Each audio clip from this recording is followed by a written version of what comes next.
প্রচণ্ড গরম সৌদি আরব।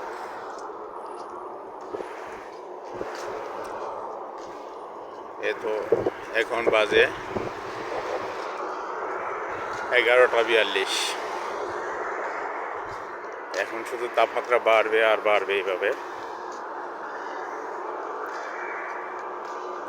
তো সর্বদাই বলি আমরা আলহামদুলিল্লাহ, আল্লাহ যা চায় তা ভালোর জন্যই চায়।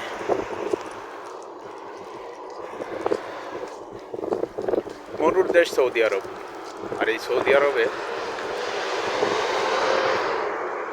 বিভিন্ন সময়ে বিভিন্ন তাপমাত্রা থাকে।